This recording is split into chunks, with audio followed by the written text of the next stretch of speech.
This is a previously recorded episode of the IT in the D Show. The following program is intended for mature audiences. This is Max Headroom, and what you're about to witness is one of the most sinister-sounding intros to a trailer to one of the greatest epics ever. Live from the IT in the D studios above Activate Gaming in beautiful Ferndale, Michigan, it's the IT in the D Show.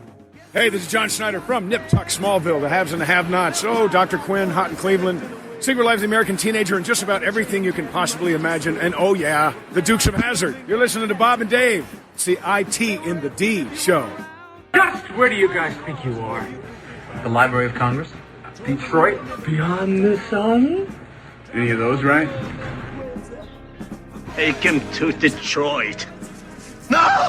No, not Detroit! No! No, please! Anything but that! No! I used to hang out at the Magumba Bar. It was a rough place, the seediest dive on the wharf, populated with every reject and cutthroat from Bombay to Calcutta. It's worse than Detroit. You will never find the more wretched hive of scum and villainy. Then don't come! Shut up! I dig you IT geeks. This is Dre DeMatteo from Sons of Anarchy. You are listening to IT in the D. Bear me. So what happens when you tap the angry beaver in the bumhole? Exactly. Come on. Christ. What the hell with this? I'm calling a break. We'll come back to the show. Hi, this is Ralph Macchio, and you're listening to IT in the D Show. Wax on, you know what. Why would, Buick put their cars next to, the Bentleys? Why? That's not marketing. The alphabet. It's brilliant. What's up, everybody? This is Billy Zapka. Sweep the leg. Listening to IT in the D Show. No mercy. Hell yeah. This is a bad idea. Hi, this is Martin Cove, John Kreese from the Karate Kid movie, and you're listening to IT in the D. Yes, Sensei! You're not very informative, but wow, are you entertaining. Hi, I'm Ernie Hudson, and you're listening to IT in the D. All you nerds out there. Nerds! Nerds? Nerds. Nerds! What is a nerd? So you have no boots. No. You have no gloves. No. You have no hat. No. You have no scarf. No. You have no scraper. No. How long have you lived in Michigan? All my life. You, sir, are an idiot. I don't care.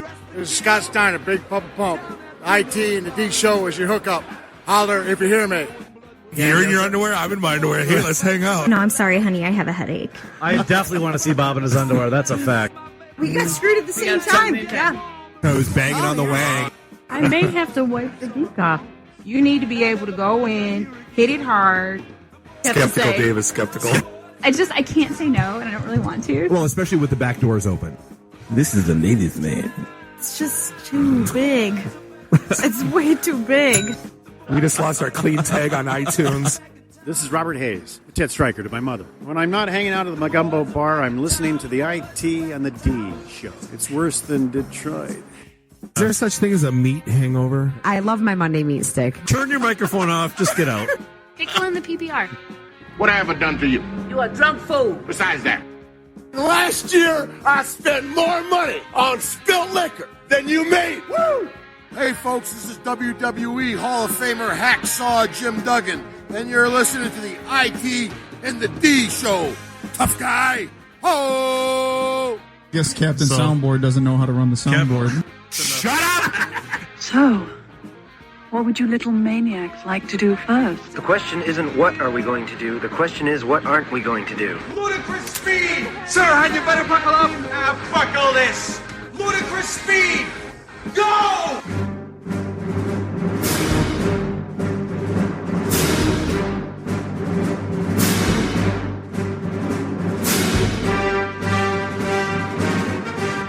And welcome. Thank you for tuning in. We have made it. You have made it. This is episode 100. Slow clap, everybody. Woo! We made it to 100. Welcome, and you are listening to the IT in the D Show. We are here in the brand spanking new Detroit Sound Studios above Activate Gaming. Violating occupancy code as we sit here. We are.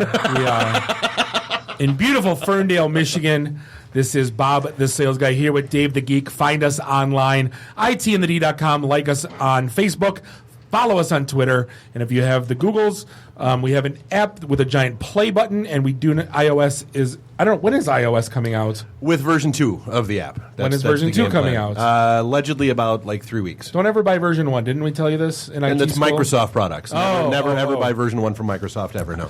So what we decided to do, instead of having segments and having guests, we have everyone here. We have all of the people. We invited all of the the people. time. Right. So we brought back our favorites. So we have Dave and Garland here from the City of Detroit. One of them's in social media. That'd be Dave. I can't call you that. You're the director please of director of digital media. Director of digital media. He's no, the manager of the Twitters. Yeah, I do the Twitters. The Facebooks. And Garland is the deputy CIO. That's it. You want that title to be? But Wow. You have like an 18-word My title. is the longest title in the city of Detroit. In history. In the history of the city of Detroit. No, history of humanity. There's been longer. Is there? Well, it's not fancy catch-up. We can tell you that. Yeah. Right. We have Billy Strada here from Social Coop Media. He does your Twitters. He doesn't do his own. Wow. He manages your Twitters. Jeff Haas For a fee, who will Twitter you. I'm sorry. But hopefully he won't Google on your Facebook. Right. We got Jeff Haas in the house. As you can see, that we've started in. Speaking of which, we got Mark here from Falling Down Beer Company. He is graciously giving us a keg of beer in studio. And yeah, you made the pre-show that much more tolerable with all you people here. I'm just kidding. You people. We actually have Jer and Patrick here from Daily Detroit, and hopefully segment 4 will get Patrick to dissertate the art of war, line by line. It'll be an interesting segment none the least. And last but not least, we have our old friend from our old studio. We have Karen here, K-Hubb, who used to be our captain of the Monday Night Meat Stick. She was the Monday Night Meat Stick, the famous line, and you were Captain Soundboard for us for 2 episodes, and then you quit us, and now you finally came back to where it all started in a new studio. But only to visit because I opened my own station. So. Oh my God! We'll talk about that never. So we don't compete with us and then come on this show. Hey, wait a minute! I had Dave on my show, and what did we do? We talked all about your station and your show. Yeah, so you can get more numbers. Get out of Dodge with I'm that. just kidding. I want to know where's my beer. It's in the kegerator. It's a self-service station. Yeah, absolutely. But hey, just episode 100, this is kind of monumental for us. We're going to go back, and this show is actually sponsored by, in its entirety, by Harry's. If you remember them from about 3 months ago, I have Harry's was my fallback for my wife spending $45 on razors for me at Walgreens and yelled at me. And we found Harry's, and these are the guys, they're into disruptive companies. One of the founders owns Warby Parker, but what they did is they wanted to change the game for razors. So they liked them so much they actually bought the company in Germany. So they cut out the middleman, and if you use coupon code IT in the D, one word, no spaces, you're going to get $5 off a starter kit. Starter kit is... You have to spend all of $10. Yeah. You can spend $10. Well, you're going to get 3 razors. You're going to get a what do they call the thing? The base stick thing? Shaft? Yeah. You're going to get a shaft, 3 razors, bottle of I've lost all train of thought. Bottle of shaving cream. 907. You missed Karen me. renders Bob speechless. Right. And the best part is free shipping, so it's going to be $10. I've been using them for 3 months. I'm kind of digging them. I'm on my second thing of razors. I've bought it for all my family. They're loving it. But yeah, Harrys.com, HARRYS.com. Coupon code IT in the D. Still no Q. Coupon code IT in the D. It's a great shave, and like they're passionate about the business, and it shows. And like it's like Loot Crate when these things show up. I'm like all excited, like my kids are when they get their Loot Crate. And you do razors. But no, it's a great shave, and we appreciate the support. And yeah, check them out. Sweet. So what in the blue hell? We're at episode 100. Are we going to go like this is not best of? Is it? Are we going to go? No. We'll just do us just with them. I mean, that's how I envisioned it in my head. As the old story goes, we thought this thing would go a long time ago. No, so let's go back to the story. Basically, Dave was friends with someone who had a show. They say, Dave, you come on our guest on our show. And they go, well, you're pretty funny. Want your own show? And we said, okay. And showed up, and we haven't left since. And it's been 100 of these. I said, no way. We're going to make gave it us past 16. We're going to run out of crap to talk about. We're going to hate each other. We're not that interesting. And lo and behold, we just eclipsed over 8 million listens on this ridiculous show. I don't even know how to. Yeah, no, that's a slow clap. Yeah, no, that. But I couldn't imagine my Monday nights to be any different. Honestly, it's one of those. Still the fastest, best 2 hours of my week. It's outstanding. It's a good time. And the fact that somebody asked us the other day for your international numbers, and I go, we have international numbers, and I read off a list of in the last 30 days all the countries that listen to us. So big shout out to it's got to be military the bases. 20-odd thousand people in Canada that listened to us in the past 30 days. I was there yesterday. I know. But Tokyo, Germany. Oh, they all tuned in for the "Come on Our Girls" episode. Is that what it was? And dissertation. Yes, that's what the that Canadian was. ones. Yeah. Shout out to the boys from Canuckistan upstairs. But no, it's nuts. Wow, it's it made me, I guess, appreciate this whole entire industry from two guys that never listened to a podcast before. Never. To actually, doing what we're doing. It's a little nuts. And by the way, this Thursday we're having our casual up at the Blackfin. Third Thursday, back room at the Blackfin. Buy your own drinks. No insurance guys. Multi-level marketing guys. All IT. Cool conversations. Couple of recruiters will be there. Guys talk shop or just sit in the corner like I do, and whatever floats your fancy. And then Brian will be there with a bagel at 10 o'clock at night because that's what he does. And a container of cream cheese and a plastic knife. Yes. Right. Now the story goes, honestly, Garland, we're doing a what was it? It was for PenguinCon, and we're doing a live podcast, and it's 10 o'clock, and it's Saturday night. And me and Dave are sitting like this. Brian pulls up a chair, sits right in between us, and just pulls out a bagel and cream cheese. And we're just we're looking at him. We're like, where did you even find a bagel at this time of night? Let alone necessitate having hunger for one. Usually it's you don't even seek those out. It's hey, I'm at Panera. I guess I'll just have a bagel. Some people eat breakfast for dinner. It's okay. I understand Captain Crunch and stuff, but not a bagel, not even eggs. It makes no sense to me. I snatched it from the breakfast buffet. So, jumping there's the whole entire IT industry is coming to a screeching halt. I think it's Armageddon time. It's war games. And I did. I threw a note out after shut down. I threw a note out after the first couple hit, and I'm like, there's something bigger going on here that nobody's talking about yet. And so you've got the New York Stock Exchange goes offline because of technical difficulties. Wall Street Journal's website gets shut down. You got German missile silos that are suddenly redirecting themselves. You've got United Airlines shuts down because of technical issues and no planes taken off or landing. Technical issues, Mike. You got That's United. It's true. It's better than Delta. Don't even leave the airport. You've got, Wide Open West that, just got DDoS'd over the weekend and, took out everybody that uses them as a service provider. We'll talk about that later. And you can't even go to the freaking zoo. The zoo got hacked and got breached, and everybody's credit card data got leaked. So, there's a whole lot more activity going on right now, or somebody's gearing up for something. The stock exchange was the interesting one. Because of Anonymous. Because they say, hey, we got technical difficulties. And I can understand that. The data centers that have to put those things on are sick. Oh, yeah. With the transactions and all that stuff. But then the day before, Anonymous comes out and said, we're gunning for you. No. The day before, this Anonymous posted a note that just said, wow, wonder if they're going to have a bad day tomorrow on the New York Stock Exchange. We can only hope. And so that got all the conspiracy theories rolling when stuff actually hit. And there are people playing with stuff that they necessarily shouldn't be. It's all fun and games until missile silos get involved. That's not funny. What would you anymore. say? I'd say the hackers are ahead of the security companies. I'd say they're a week ahead, maybe. I'd give them more than that. Really? Yeah. Okay. The good ones, I think, catch this stuff in a week.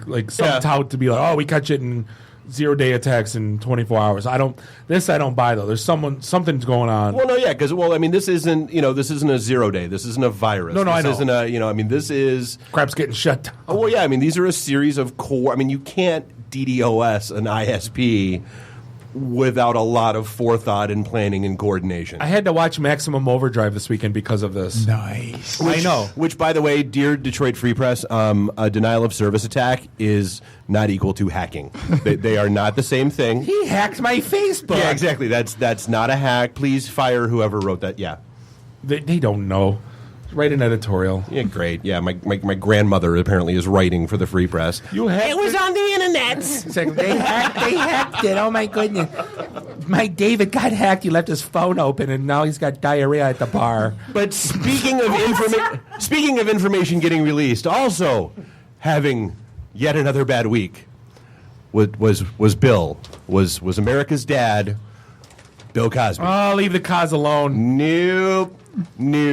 Someone found the deposition that he gave from back in 2005 where he admitted to drugging women.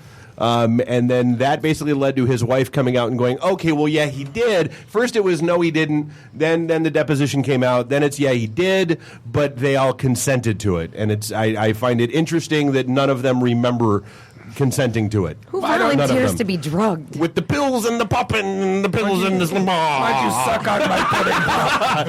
Yeah, putting my dick where it doesn't belong.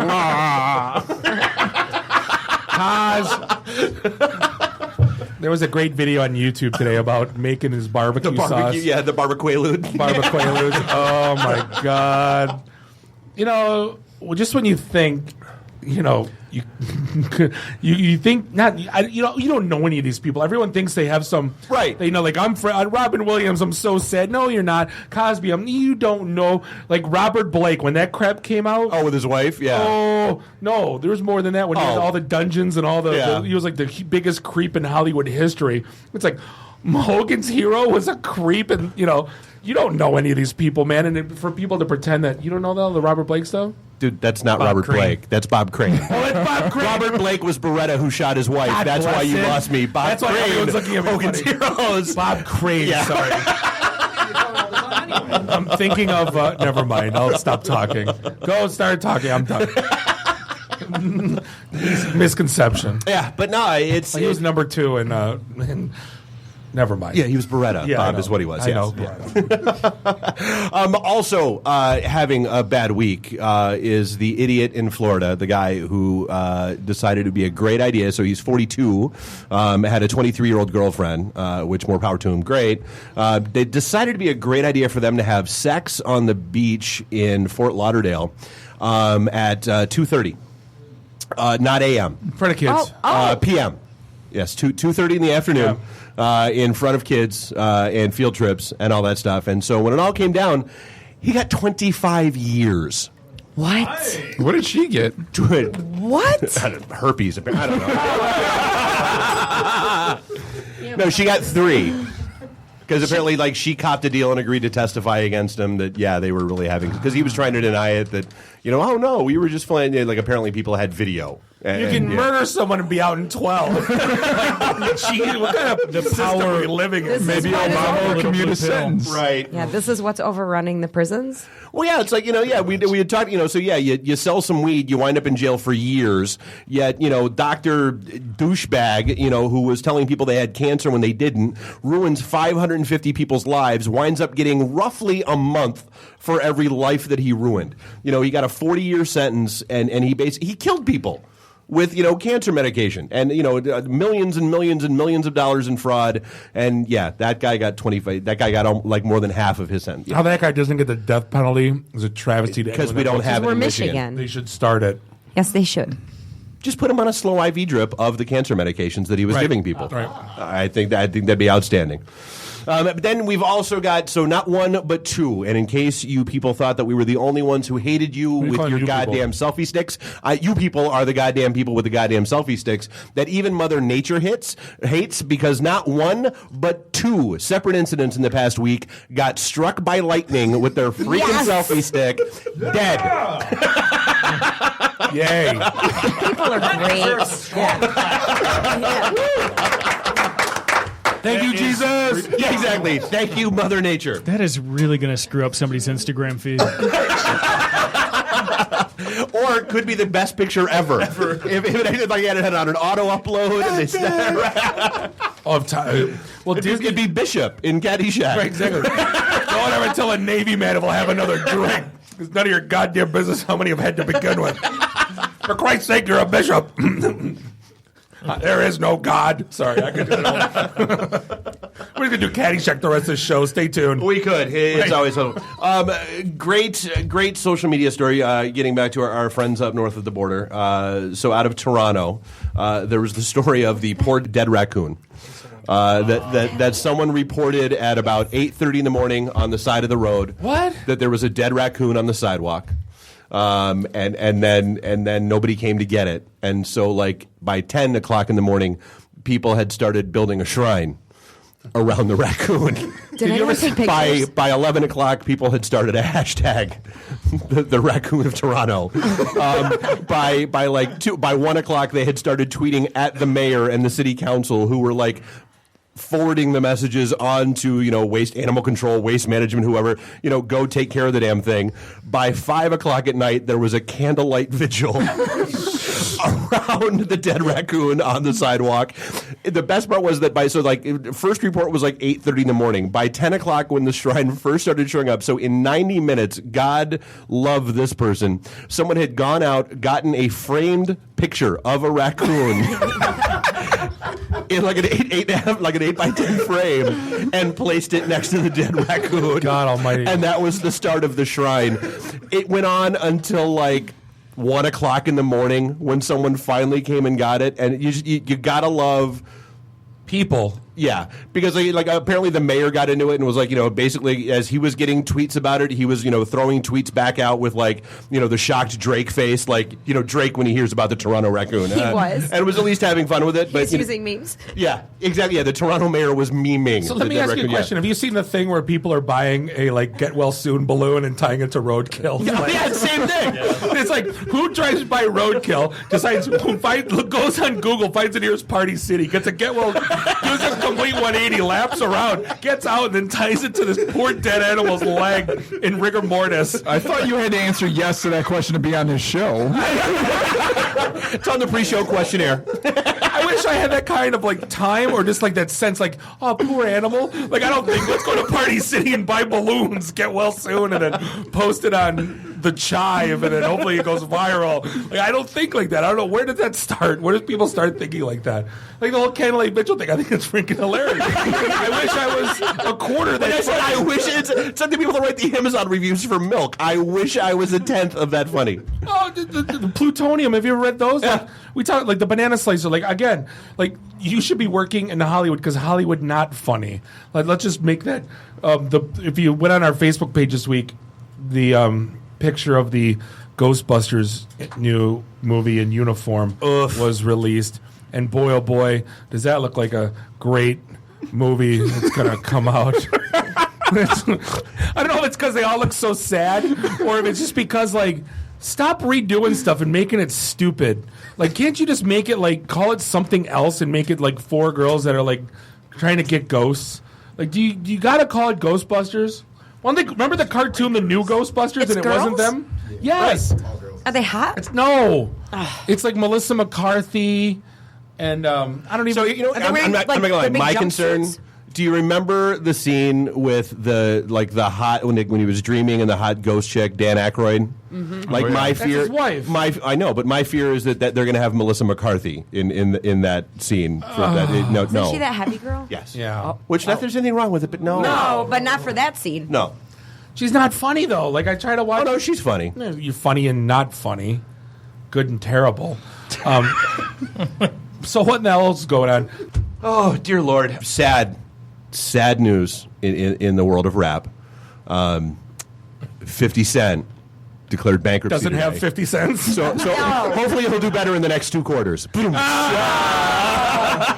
Can't rub two nickels together. He's going on tour with Nickelback. It's the 45 Cent tour. Hey! How the hell is he broke? Apparently, he's about to get nailed with a lawsuit over a sex tape that he took, and apparently the young lady was not aware that she was being filmed, and certainly was not aware that he was planning on releasing it. Apparently people are thinking the bankruptcy move is a preemptive move to avoid that lawsuit, but I believe he's getting nickel and dimed.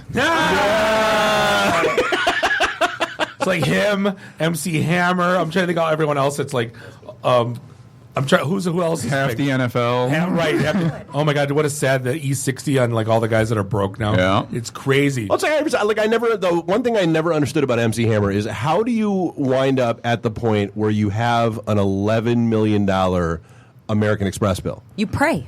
Like he had, because where'd we pray? No, he had to make it today. Why? Yeah, literally, he had an $11 million bill. He was just too with legit American to quit. Express. Yeah.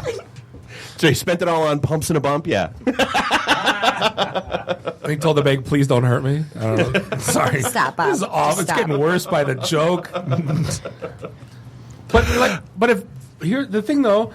All 50 Cents do go back on tour, and he will make monies. Yes. I mean, so what? He waits for this to go away, and then he makes monies again. Right. Like, it's not like his life's over. Well, how much money did he really make? Because he only had one song. Well, no, but it's at so about apparently he 140 owned a good chunk of vitamin water. Oh. And when Pepsi bought them, he made, I guess, like 60, 70 odd $1 million, they think. Oh, yeah. He was worth like How do you 140 at one blow point. that kind of money?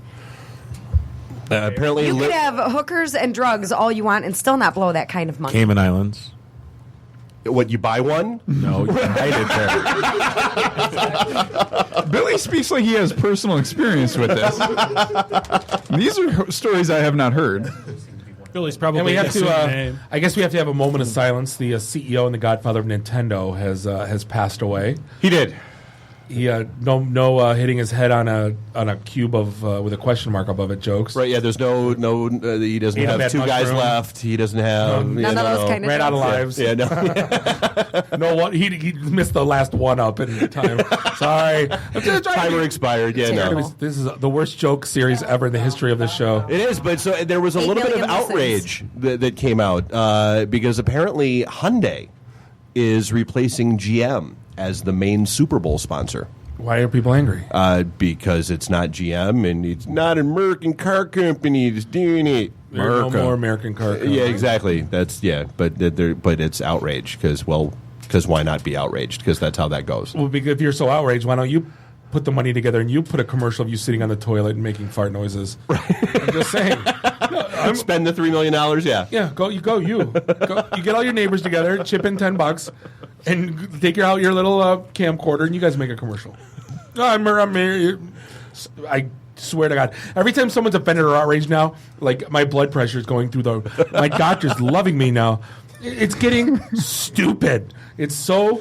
I'm so upset that hotel that hasn't been used since 1957 is getting knocked down in a parking lot that I never drove down in a part of town I never went into in Detroit that I'm gonna bitch on Facebook. Why? Because just because a building's old doesn't necessarily mean it's historical. But architecture, I'm going to do nothing about it because, like, when's the last time you enjoyed the hotel there?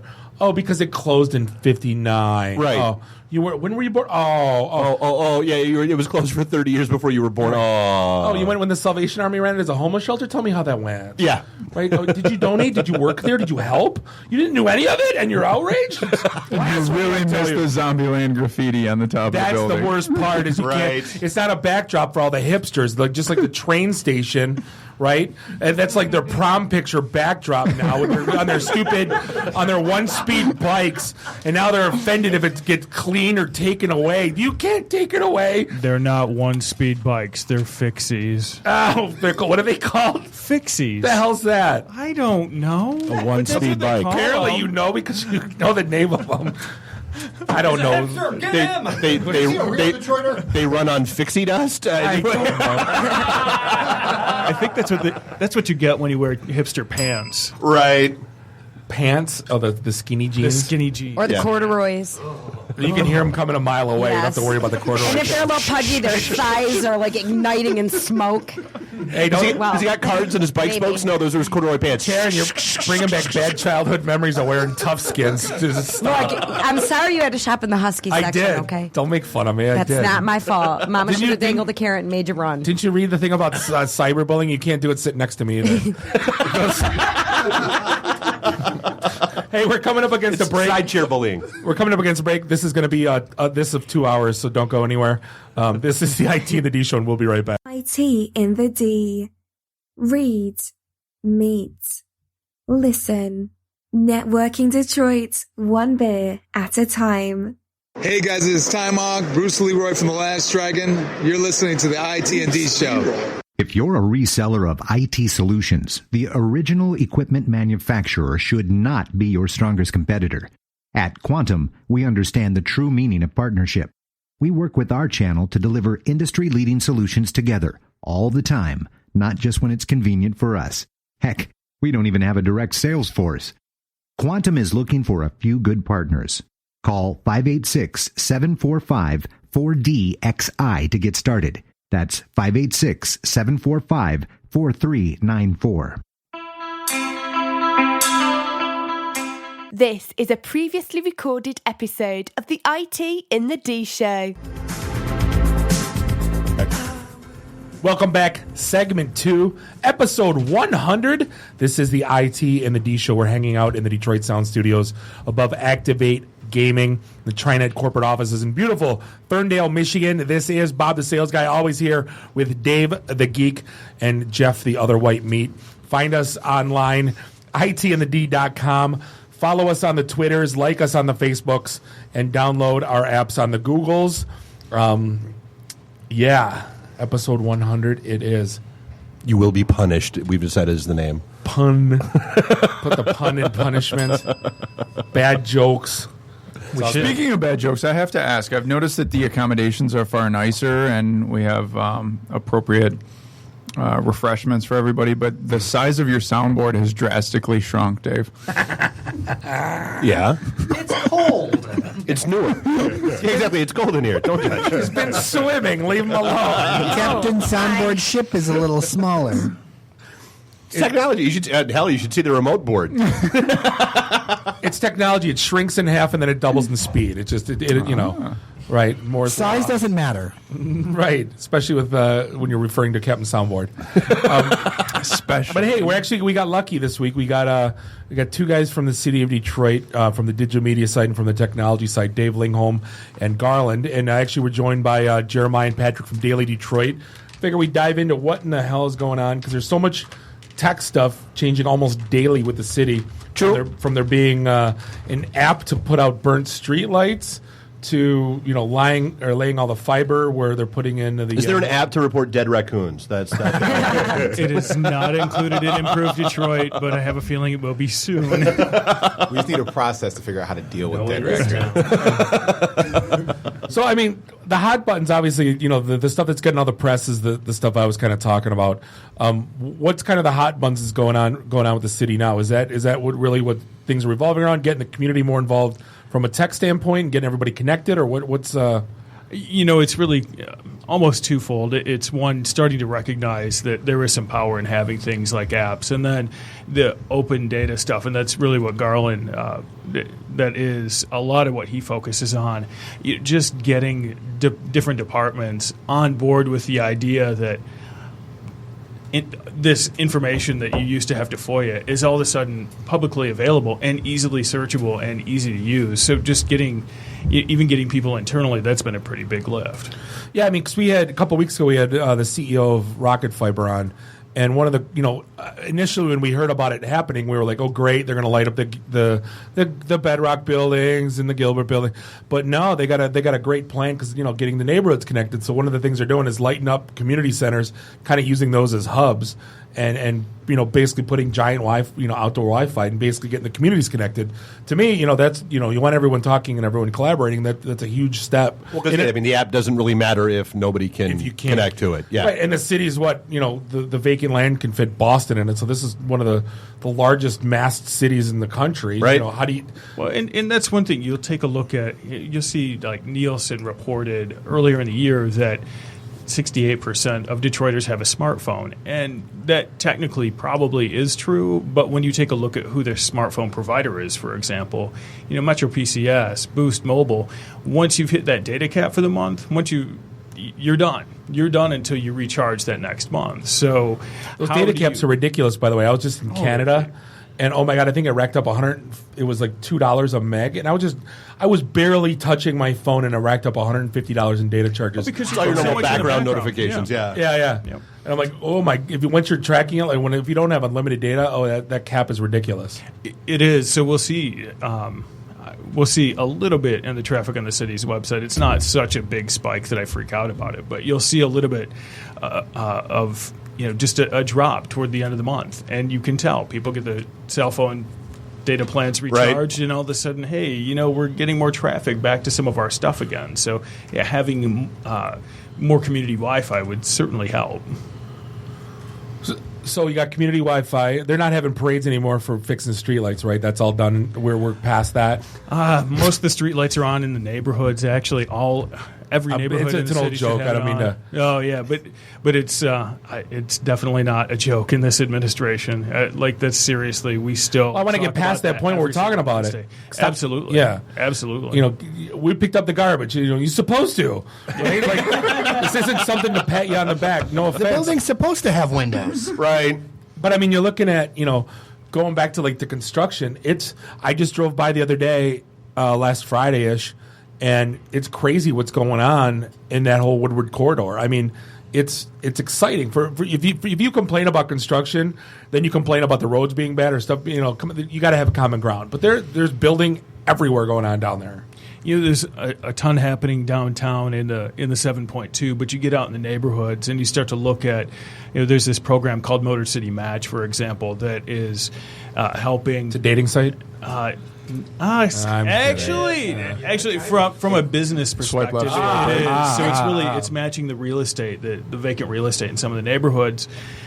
With potential business owners or with business owners that are looking to relocate, and really trying to get them together, help give them some financing to either bring the building back up to code to be able to use it, or help that business get the proper certifications, get the proper business licenses, and get them the help they need to get launched and get started, so that it's not just all about what's happening in downtown and midtown, but you get more on the old avenue of fashion. You get more happening in Rosedale Park. You get more happening over in East English Village. There are just so many traditional old retail corridors in the city that haven't been activated for a long time, that it's great to see that in downtown and midtown, but that's really the next focus is how do we get.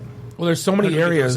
There's so many areas you drive through now, and you're like, God, I bet you this was effing so cool in the 50s. Oh, yeah. Right? You go like Six and Grass shit, or you go the area in Milwaukee on was it Woodward in Milwaukee, but underneath the train tracks where oh my God, this would have been so cool back in the day. Because it'd be great just to start getting something started there, and it seems like it's starting to.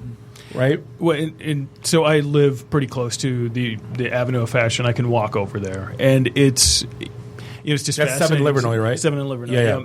And you see, it's the same thing that goes through my head is what would have this been like 30 years ago? Yeah. If we hadn't have decided to go the way of the shopping mall. And 30 years ago was only the 80s, sad to say. Yeah.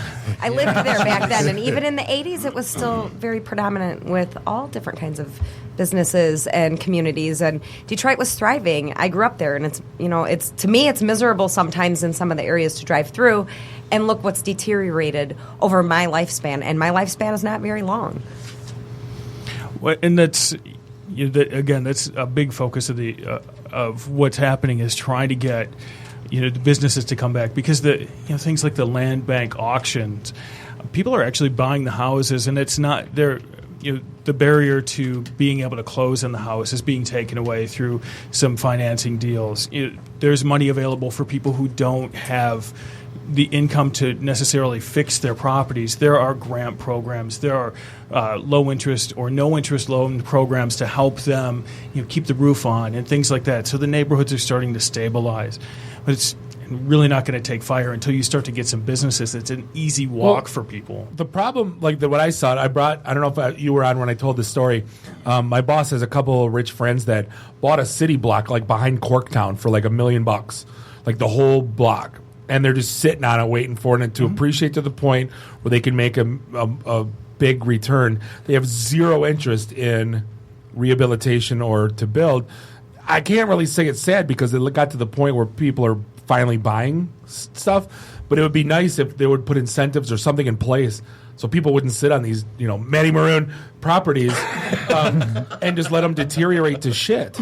Well, there's actually been quite a bit of stepped-up code enforcement. So if it looks like a building has been neglected for too long, the city's actually going in and suing building owners, property owners, for Good. not maintaining their property. And in the case on the home side, essentially going to the homeowner and saying, hey, this has been vacant for quite a while. It still looks like it'd be a pretty good structure. If you agree to fix it up within the next 6 months, we'll leave you alone. But if you don't, we're coming after you, and they will start the code enforcement process. And I forget how many homes have been seized in the last year and a half, but we haven't lost a case yet. So it's going a long way, but there's so much to do. So, okay, but the flip side of that, though, I mean, is there a downside to that? I mean, like all the stories you read about, all the stuff that, Gilbert just had a hissy fit over, with the foreclosures and things that were tied to Quicken and that kind of stuff. I mean, are people viewing that as, well, that's just one more way they're trying to kick me out of my house? I'm sure there's that. I'm sure that's out there. I mean, it seems perfectly logical to me, but It is, but at the end of the day, it's still a business. I'm an account manager for the largest legal network in the world, and the city of Detroit lost their ass in a bankruptcy. All of the retirees suffered from this. If people want to own a home, they need to learn that it costs X amount of dollars per year to maintain that home. You don't just... And then add 20%. Absolutely. You don't just buy it, live in it like squalor and filth, and expect your neighbors to be appreciative of that. I think that the city's new direction is amazing. They should be fined. They should be sued. They should lose their home. If you can't take care of it, when you're a child, your mama took your toys away. Yeah. Well, part of it has to do with, and we're talking code enforcement, right? So there is a focus on structures that we know are vacant. So like the object of this is not to kick someone out of a house that they occupy, right? The object is to take care of homes that are unoccupied. That's the first priority. So there's some discretion in that. But yeah, I mean, ultimately we want people to be responsible property owners and property managers. And so we're not trying to boot anybody out in the street, but we are trying to go after, there's plenty of vacant property for us to pay attention to. So we're really focusing on that first. It's beautiful. No, it's great because, I mean, at the end of the day, we read about the God blessed train station, and then 2 weeks later you go, I'm putting windows up, and then there's a damn article about it. And it's like, for crying out loud, can someone please just say, for the love of, if you don't do anything with it, we're going to, just like normal cities do. This isn't something that's foreign in Chicago. If you have something like that sits for so long, the city ends up, I mean, for crying out loud, I live in Auburn Hills. Property reverts back to the city when builders go bankrupt in my own neighborhood. It reverted back to the city. The city sold it to a developer that wanted to invest in it. You know what I mean? I don't get why it's kind of archaic in things like that. But I mean, isn't that the challenge with a lot of the stuff that's either trying to get done or trying to get started in Detroit? Is so much is archaic, whether it's the bureaucracy, the infrastructure, all that kind of stuff that has to get fought through in order to get things rolling. Well, yeah, I mean, there's a certain level of inertia that happens, and one of the big things is I think a lot of reality, especially with this administration, has been about like trying to do a reset, trying to have us think of what are the reasonable expectations someone should have for living in a city in 2015, and then how do we basically cross the chasm from where Detroiters' experience have been thus far to where they can be. This is why, we're trying to do things like paying attention to streetlights being turned on, so that yes, you shouldn't have to celebrate that. You shouldn't have to care about that. But guess what? Like, if they're off, you do. And so we fix this problem, and then expectations will raise. Like, oh yeah, you know what? That's actually not that interesting that my streetlights. Well, yeah, it should be like the CIA. Nobody hears about the CIA unless somebody screws up. I think that's fair. I think that's fair. But I think we are starting somewhere, and all of this is about not only just better service, but also, frankly, just about rebuilding trust, right? Yeah. But I think the ball's moving in the right direction. There's no question about that. When you see what's going on, hear about what's going on, when you just you can't help but be optimistic about what's going to happen. Yeah, and that's the point. I think what's tied to that is not only just sort of it is important to not only do better, but also to like tell the story of like why we're taking this approach now, why like the government is caring about the city as a whole, and therefore wanting to do more work out in the open, be more transparent about what's happening, about the progress that's being made, about the operational excellence that's being established, so that people can say, you know what, okay, I can trust these institutions, then I can maybe pay attention to them. Maybe I can now work with them. That's why a lot of the work that Dave and I are trying to focus on is around, what are the avenues for people to communicate directly with government that are legitimate? So Improve Detroit's a great example of that. So this idea that like you said, you can snap a picture a broken traffic light, snap a picture of a pothole. And now we have processes in place that say this is a legitimate channel. If you tell us through this channel, it will get fixed. Like, that didn't exist before. There was nothing that people could actually trust. And so therefore you're screaming in the dark until you stop screaming because no one's responding to you. But the whole idea of like having, the right tools, put them in the hands of citizens so they can do things, they can talk to the city and know the city will respond to them. That's how you reset a relationship. That's how you can build trust and build community again. So are they guaranteeing like response times, or is it? I mean, what's typically been looking like when somebody? So it depends on the service. So like if we have a traffic light for a malfunctioning traffic signal, so walk don't walk, a street light or whatever. If it's you report it, we'll diagnose it, and if it's a city problem, we've committed that we'll fix it in like 3 days. Well, obviously you got to prioritize it. It's not like you prioritize, but some things we'll investigate and find out like some of the street lights are managed by the state, because they're on a state road versus a city road. And so, or it's the issue is with its power. That's a DTE issue, not a city issue. But we have also committed in this process to actually tell you that. Acknowledge that you put in made a request or made a complaint, and then we acknowledge that we will respond to you within 24 hours, which, that's revolutionary for what the city of Detroit's unheard of. Right. The city of Detroit now has customer service, which is something it never had. Yeah, exactly. That's a media format of customer service. Exactly. So that's happening with service after service after service. And so our goal is to have that roll out to more services. So it's not quite like your comprehensive 3-on-1 like you see in another place where you can just kind of call with any random thing, because, again, we're about making promises we can keep. So we're not going to say you can report a problem that we don't have a process for you being able to actually get fixed. Well, at least there's a process.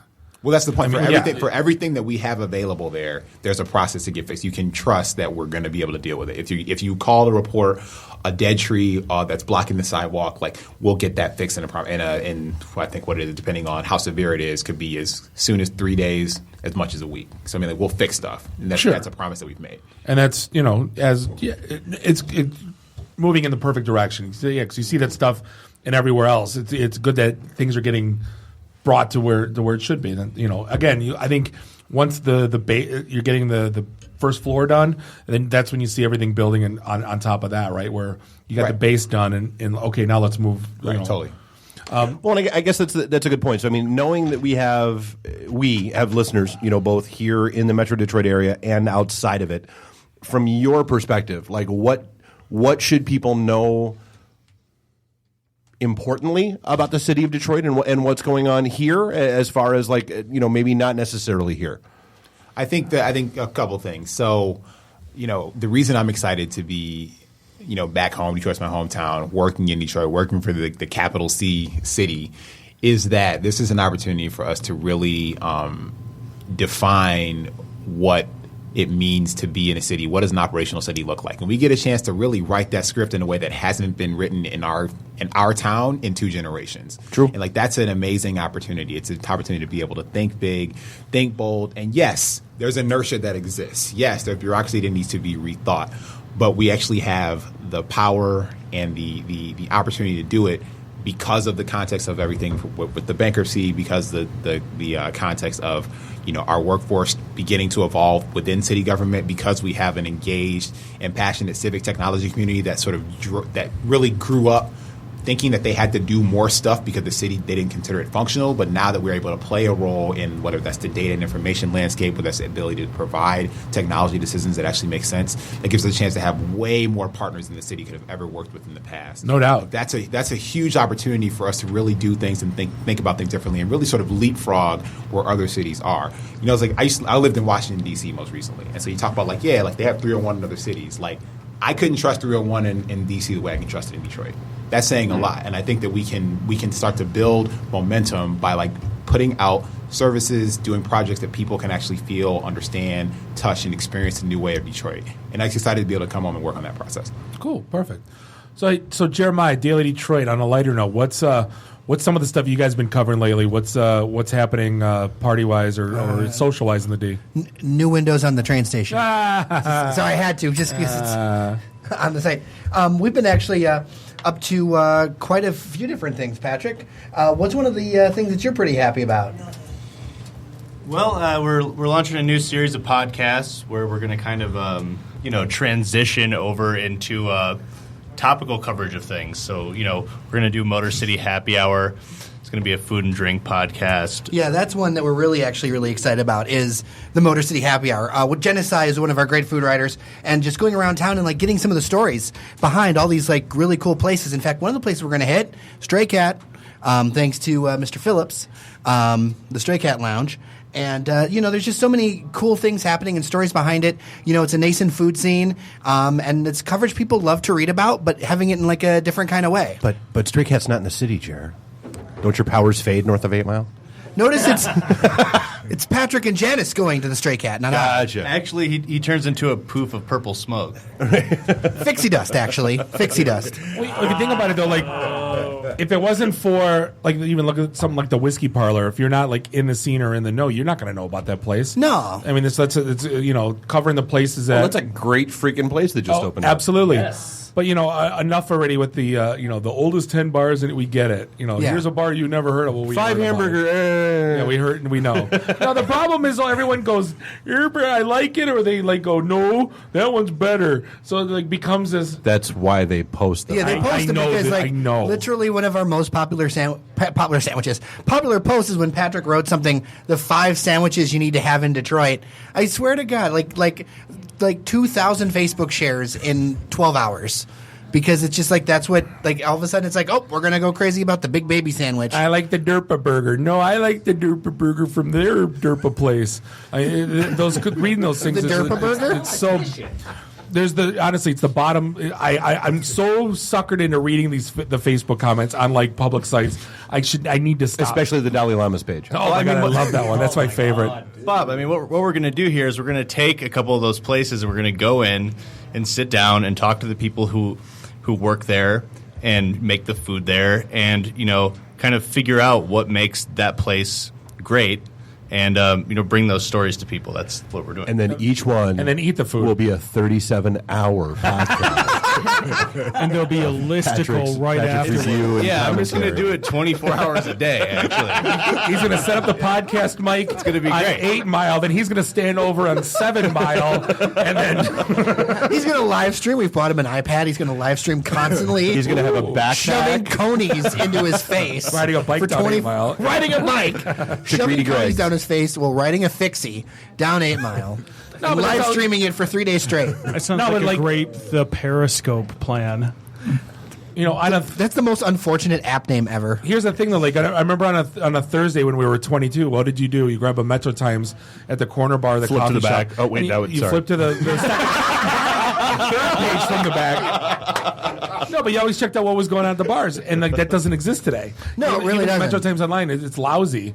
Finding like what in the hell's going on this weekend, and I think you guys are getting there. It still needs. But you don't know yet what unless everyone's telling you, you can't figure it out for yourself. Yeah, it takes time. I mean, Joel's doing a great job with our City 5. So every week we're dropping 5 events that are really good. So, we're going from the place of here's everything in the world to okay, these things actually are not going to suck. And having sure about that? We do our best. A doesn't suck guarantee. Right. No Yanni at the Fox Theater. No Yanni at the Fox. Oh God. Alexander Shanchik at Adiamos. Oh, man. I hear those commercials all the time. Was it Alexander who had the golden flute that he named? Yeah, Zamfir. Yeah, he has like the flute. Master of the pan flute. Yeah, and he says, I didn't name it Sam because I wouldn't finger a flute named Sam. Oh. Like he said that on stage one time. It's like, come on, man. I used to work for Budweiser in college, and we had to set up the Bud Light concert series, and they did the Zamfir and the Magic Flute at the Mount Clemens gazebo. And I just set up the speakers and hang out at the soundboard and listen to that pile of crap for 3 hours. It's the worst day of my life. And people were watching, and I'm like, what are you watching? I don't want to, like, I understand music, all different kinds. This one does, but yeah. You're going to buy tickets now and go see this clown? I don't think so. We're coming up against a break. We're going to come back with Mark from Falling Down Beer Company, talk about beer, and more beer. This is the IT and the D show, and we will see you in a few. IT in the D. Read, meet, listen. Networking Detroit. One beer at a time. Hello, everybody. It's Jason David Frank, the Green Ranger, and you are listening to IT in the D. This is a previously recorded episode of the IT in the D show. Welcome back. Segment 3, episode 100. This is the IT in the D show. We're hanging out in the Detroit Sound Studios above Activate Gaming in the TriNet corporate offices, beautiful Ferndale, Michigan. This is Bob the Sales Guy here with Dave the Geek. Find us online, itinthed.com. Like us on Facebook. Follow us on the Twitters and download our app. All things IT in the D. Yeah, it's all there. I don't know why I even say that anymore. This segment is brought to you by Falling Down Beer Company. If you are down in 10 Mile into Quinter, soon in Oxford, check them out. Go for the beer. Stay for the Reuben egg rolls. They will change your life. And speaking of Falling Down Beer Company, we have the proprietor, brewer, master, the guy, beer man. And not in the bad way, the guy. You want to be that guy if you're this guy. He's the dude. We have Mark here from dude. Falling Down. What in the world is going on? You have been on the show. This is probably your 5th time now? 6, I think. 6. Yeah, I would say you were an early offender. But I guess the old story goes, if you haven't heard it, Mark's an old IT guy. We used to work together, 15 years ago or so, and decided I make really great beer. I'm going to open a brewery, and lo and behold, the public loves it. And you're opening up your second location. We are. Is that public knowledge? Can I drop that bomb? Yeah, the lease is signed. The lease is signed. So you, where are you going to? You're in Oxford. Where exactly are you going to be? So the address is 14 North Washington. It's right downtown Oxford, right on Main Street, M24. But you decided to call it Falling Down, right? Yes, we did. Because you were teetering on that for a while. You were going to, We were. We're trying to think of if we should go with a more hometown feel or go with the... Yeah, you did. You went through a whole bunch of different possible names and all that kind of stuff and settled back in on Falling Down. Yep. The community was very acceptive of Falling Down. Well, it's a known commodity, so yeah. You have a great brand. You have a killer logo. It's like, what? Yeah, when you were talking about not changing the name, I'm like, come on, man. The logo's great. The name's great. Yeah. It's one of those things where got to keep that crap, and I'm glad you did. So when's opening day? Don't know yet. It's going to be either late this year or early next year. Okay. So you're going to build it out right, do it proper. Absolutely. Now, are you obviously you live up north? Are you taking care? How are you guys splitting duties between Warren and Oxford, or? Yeah. So I'll be Oxford will have 3 times the brewing capacity of Warren. Okay. So I will be moving up there to brew beer. We're trying not to laugh because if you looked on Facebook, me and Dave got Ruppets made of ourselves. Dave with the hockey jersey and me with the sport coat and the T-shirt. And Mr. Jeff Haas is he's doing the Muppet Show like on our voices right now. As someone needs to film this. That's all I'm saying. It's already done. It's already done. All right, fine. Put it on Periscope. I don't know what. I have to say, I may or may not be firing up Periscope. I'm trying not to laugh watching this. It's all. I guess it means not being a professional, right?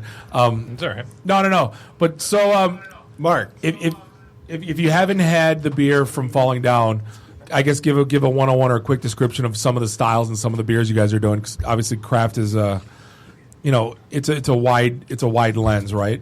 But you guys are. It is. So, well, right now, our number one selling beer of our mainstay beers is Ninja Chicken, which is the American Pale Ale. Right. Which is what we're drinking here. One of the best beers to this day I've ever had. And then this summer we released Scurvy Dan, which is a blood orange IPA. Which is phenomenal. And Don't let that name scare you because I was like, fruit in my beer, garbage.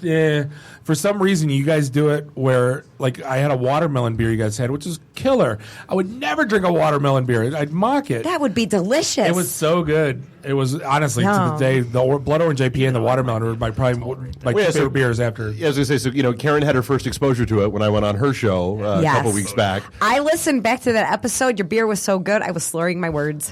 That's how it's supposed to be. It happens to the best of us. I like that you don't have. There's no bad aftertaste after any of the beers I've had from you guys. It's just good stuff. There's no headache. No, mine is. I don't drink beer a lot out of a draft because I get a headache, and I don't get that with your beer. Mine is the ability to burp. Right? We've talked about this before.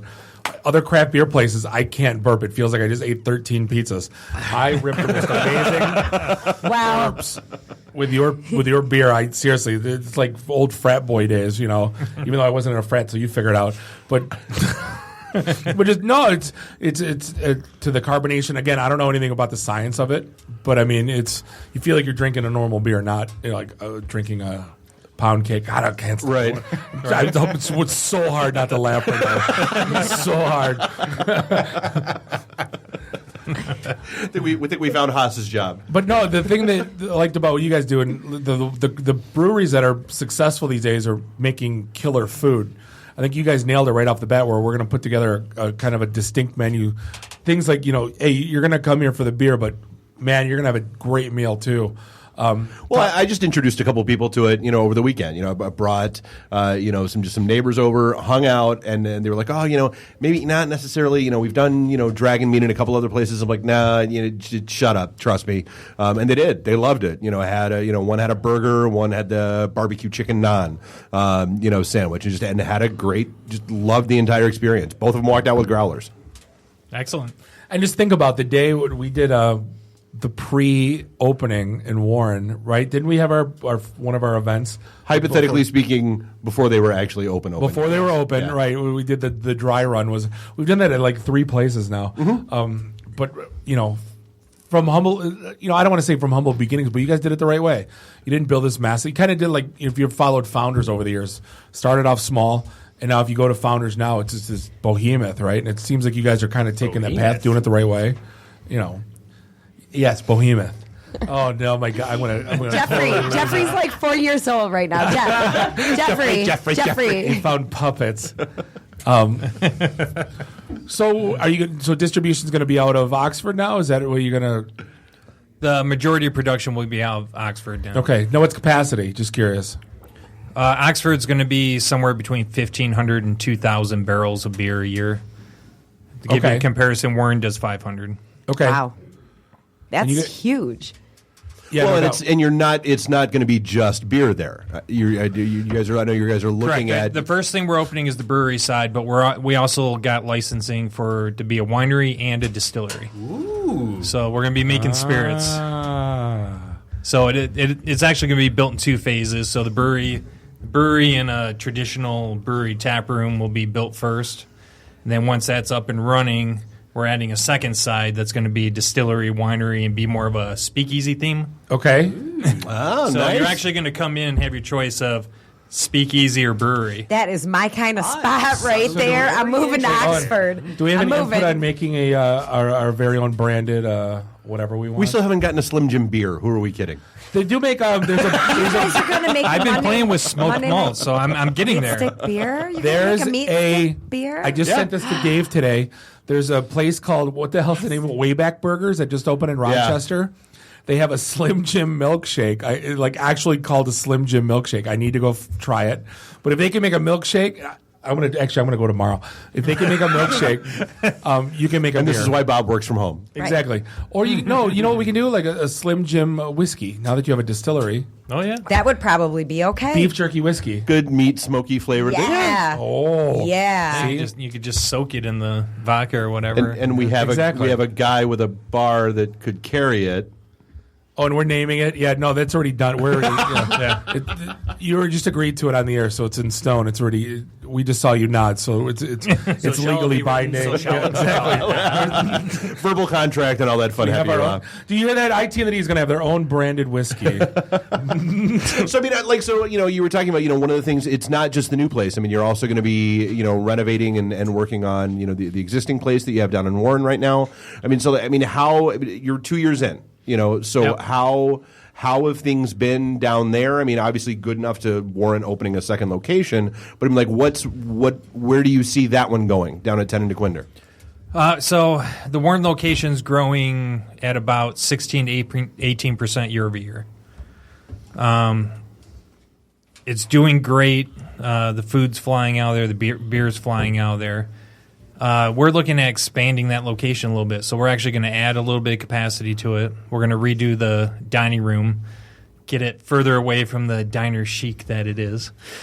Right, dear Yelpers. Yeah. But I like the old booths from the family restaurant back in the day. Yeah. Those are long since We're upgrading the kitchen a little bit. Oh, and the most important thing. So with the extra production in Oxford and the way that we pulled the licensing, we can transfer beers between the two locations. Excellent. That's awesome. So no more outage of Ninja Chicken, then, is what you're saying. Well, the plan is Oxford's going to have 30 taps running. Warren is being upgraded to 20. We currently have 8. Yeah. Wow. So we're going to triple the capacity in Warren. That's huge. So speaking of Yelp reviews, I don't remember. Did somebody talk crap about the decor? Oh, absolutely. Multiple people have. We were talking about that before the show. What are they saying? I didn't read them. I need to go back and read them. You can always tell the negative reviews because they all start out with, "This was obviously a McDonald's." no, that's next door. What? It was never fast food. Yeah. So never. what? No, I mean, I'm talking to them, not you. Yeah. No, but so, like, I don't get that. Like, so does it really need to be? Well, but again, even as it was when you first opened, if it would have been in Corktown, hipsters would have jizzed all over themselves because it was open. Oh my God, Jolly Pumpkin! With your sour beer, kiss my ass. I've never had anything better in my life. I've never even walked foot in that establishment. You're not missing. Lauren, isn't that near Hazel Park? I'm not going there. Dirty. And they make me want to drink there in a place that doesn't even look like a brewery. Yeah, exactly. I go to a brewery. What do you mean I can't get a vodka tonic? Kiss my ass. Yeah. Do you have Bud Light? How many of those do you get a week? You got to tell me. Can I just have like a Bud Light? I'd probably say half a dozen a week. That's why we brewed Mother Cluster. Yeah, cream ale, close enough. Yeah, it's the ale version of American Lager. I just, I don't even, like, that doesn't make it, like, how do you not yell at those people? Like, to be polite? Like, after a while, I would get so cynical. That's why I probably wouldn't be a good. It should not have a Yelp business owner account. Yeah. No. I actually trained the staff on that one because I knew it was coming. Because I go to so many breweries and craft beer bars. Right. The running joke is, here's a glass of water. Okay. So I had to train the staff not to actually do that. That's funny, though. That's funny, though. You should do that. Rewrite the rules. I think that's the better one. That'd be good. So, like, what's new or coming up on the menu or from a brew perspective that people ought to know about to pop in for? So big things is in 2 weeks is the Michigan Brewers Guild Summer Beer Fest in Ypsilanti. This will be our first time running 6 taps there. 2 of them will be bourbon barrel aged beers. Nice. It'll be, other than our anniversary party, the first time they're available to the public. So there's going to be bourbon barrel aged Ninja Chicken, which was good, and bourbon barrel Angry Beaver, which was awesome. You brought Angry Beaver to my show. Did I? Yes, you did. Is that the one I haven't had yet? The bourbon barrel. Yes. The bourbon barrel Angry Beaver. Don't whine. Yes, it's my personal favorite right now. Because you abandoned me with Billy the day after the debacle, and so I took him to Falling Down. What debacle? The car event that shall not be spoken of. Oh, that one.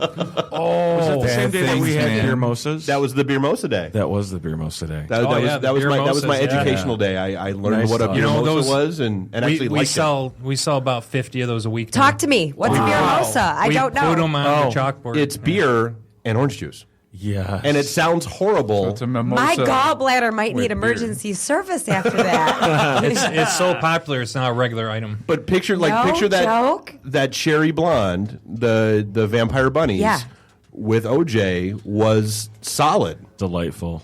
Really? Oh yeah. Oh, I'm gonna have to come in and have one then. Scurvy Dan with it's pretty good too. Oh, blood orange. Yeah, that would make sense. I mean, is this a ladies' thing or is this like the guys' version of the beer? What are you saying, Patrick? So it's the guys' version of a mimosa. Yeah, ladies like beers too. No, it's a Radler. You know what? Like that's in Germany when you don't want to get. Oh yeah. When you don't want to get loaded, you mix. Take the neck and put 7-Up in it. See, when I was there, I was trying to get drunk on Radlers, and it took me 9 hours. It's like getting drunk on O'Doul's. Way too much. Yeah, no. So what big beer fest coming up that you're going to be at? That's in Ypsi. Yeah. Okay.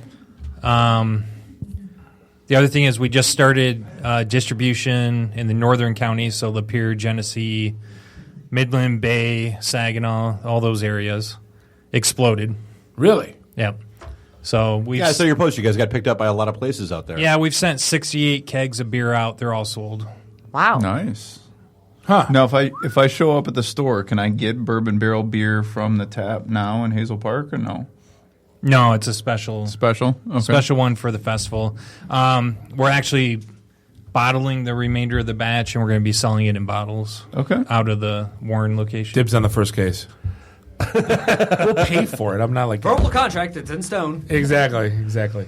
Well, I mean, the one place that will not be named, I was there one day with a friend, and they had a raspberry lambic or something they were bottling. Eisenbach. Yeah. And I mean, there was 3 times around the building the line was wrapped. I'm like, what in the blue hell is going on? Yum. It was brandy. It wasn't even beer at that point. It's different though. Those are different. I used to get those at Oxford Beverage when I was probably not even allowed to drink. But the hypothetically delicious. Hypothetically. 2 years ago. Yes, 2 years ago. When you were underage. Yes, that's right. They're delicious. So I can see where the line would be lined around the building. Yeah, but honestly, at that point, that's one of those things where it's like the stupid crack fries at Hopcat. They're not. Go to a McDonald's and get fries that are good and be happy. I've never been there either. Go buy a Corson Donk raspberry lambic and be happy. And you can get it at any store. No line 3 times around the building. Kiss my ass. Do you know who makes Reuben egg rolls? Bread Basket, Famous Al's, the corned beef joint. They're doing the Reuben egg rolls They now? They are. That's my favorite corned beef sandwich is theirs. Oh, mine too. Love it. That's why I went there with a coworker, and I'm like, oh my God, they're doing Reuben egg rolls. How the hell? I don't know how many they're going to sell. 'Cause want it's a hot or corned beef spicy? place. You know what I mean? But They're not as No, that's what we always tell people to get when they go there. You told me that. Yeah, it's a Reuben inside of an egg roll, and it's outstanding. I thought you guys got that idea from Asian corned beef on 7 Mile. Have you guys ever heard of that place? No. I've heard of Asian corned I've beef never on been 7 there. Mile. Yeah. Because a girl Reuben that I egg work rolls. with used to live right over there, and she would place an order, and like 200 of us would order from that place. They had all those different types of egg rolls. I've always wanted to go there. Well, and she's always experimenting. I mean, she had the Bananas Foster egg roll, which was just decadently awesome. There was what the hell was how'd that go? It's Bananas Foster. Decadently awesome. Bananas Foster in an egg roll, dude, with a caramel sauce. It was happiness. He was almost without words for a second. I was. But I mean, that's the fun part. I mean, you guys are always in there experimenting and I trying like to figure out new the stuff. apple pie egg roll. Yes. With the vanilla ice cream and the caramel drizzle. That was awesome. Yum. Now, do you follow Food Beast at all? I'm on a mission now to find a. You're on a mission with Clash of Clans. I am. I'm on a mission to get a big waffle iron, and I want to waffle iron all the things. They do the spaghetti, cooked spaghetti in the waffle iron, and then they make a meatball sandwich. Oh my God, I have to try then that. Then the stuffing in the waffle iron, and then What? with a scoop of mashed potatoes and turkey, mac and cheese as the buns in the waffle iron. So that's the latest that. Something I'm going to give this to you from us. Just get a waffle iron. Right, go get a waffle iron and waffle iron all the things, and it'll be a hit because Food Beast said so. We have waffle irons. And there it is. See, You just have to do them to all the things. right, exactly. All the things. Take a burger, waffle iron, and serve. There you go. Right On the things. right. Bob is very excited right now. He's rubbing his mustache and goatee. I'm He's- totally thinking about making breakfast with the waffle iron. I need to get the puppet when he back gets home. out. Right, totally. All right, so Mark, for those that don't know, number one, shame on them. Everyone knows. But two, where do they find Falling Down? Facebook.com/fallingdownbeer, Twitter /fallingdownbeer, fallingdownbeer.com is the website. Well, I meant physically, but Ding the bell. but online's a good start. There's all the online stuff. We're located at 2270 East 10 Mile in Warren. It's at 10 Mile in DeQuinder, right over by Hazel Park Raceway. Yeah, it's a Warren zip code. That was my mistake earlier. I said Hazel Park. Yes. So We'll forgive you. We'll forgive Thank you. And if anybody wants some good deals, we just started a texting club. You did? Oh, I joined. for a minute you Both said of them. because you don't get good enough deals already. Dude, I still go there and buy stuff. So if you text 31996, if you text FDBC right to that number, that signs you up for our coupon discount club. Wait, I want to do Coupon that. discount Hold on. club. You have to say He's it a guest. again. He's I'll do allowed. it just for you. Coupon discount club. What is the text code? 3? What is I'll ring myself. it? 31996. Is that what it was? 31996. Yes. And text what? FDBC. FDBC? Is it going to send me an auto notification message? It's going to back? ask your age first. Oh. Can I lie? Don't lie. You just have to make sure you're 21. Oh, well, I am today. 31. Yeah, so the number is 31996, and then FDBC joins the VIP Special Offers Club. Correct.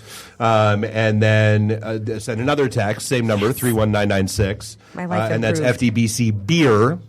And that will hook you into alerts whenever there's a special event, when they're tapping a new beer, like the Bourbon Barrel Angry Beaver, etc. Let me just say, I did this on my phone just now, and what a great thing here. It says, thanks for joining Falling Down Beer Company's VIP list. Show this text within 7 days and get half off select apps at regular price.